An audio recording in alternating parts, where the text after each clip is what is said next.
À seulement 18 ans, il n'est déjà plus considéré comme un simple espoir. Il est devenu une star et forcément, les plus grands clubs commencent à le vouloir. À l'été 2017, Mbappé rejoint le Paris Saint-Germain.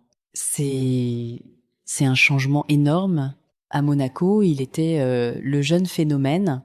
À Paris, il devient une superstar. La pression augmente, les attentes aussi. Chaque match est analysé, chaque but est attendu, chaque mauvaise performance est critiquée.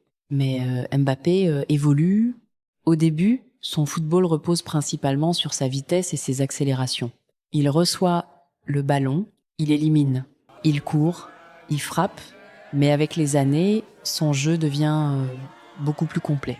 Il apprend à jouer à gauche, à droite et dans l'axe. Il améliore sa finition, ses déplacements, ses appels, sa capacité à combiner et surtout, il apprend à mieux utiliser son intelligence plutôt que de compter uniquement sur sa vitesse. Puis arrive 2018, la Coupe du Monde en Russie. Mbappé n'a que 19 ans, mais il joue déjà avec l'assurance d'un joueur expérimenté. Contre l'Argentine, en huitième de finale, il inscrit 2 buts et provoque un penalty. La France gagne 4-3. Quelques jours plus tard, les Bleus atteignent la finale. Face à la Croatie, Mbappé marque encore. La France devient championne du monde. À seulement 19 ans, le jeune prodige de Bondy vient d'entrer dans une autre dimension. Mais être champion du monde à 19 ans signifie aussi porter une pression immense. Désormais, tout le monde attend davantage de lui. Il doit marquer, gagner, faire la différence et surtout confirmer.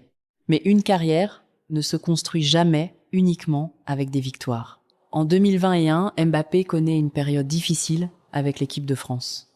À l'Euro, les Bleus sont éliminés par la Suisse. Mbappé manque le dernier tir au but français. Les critiques sont nombreuses, mais il revient. Et quelques mois plus tard, il participe au succès de la France en Ligue des Nations. Puis arrive 2022, et cette fois, Mbappé n'est plus le jeune champion du monde. Il est devenu le leader offensif des Bleus. Au Qatar, il marque 8 buts. Mais son moment le plus incroyable arrive en finale contre l'Argentine. La France est menée. Puis Mbappé marque, encore et encore,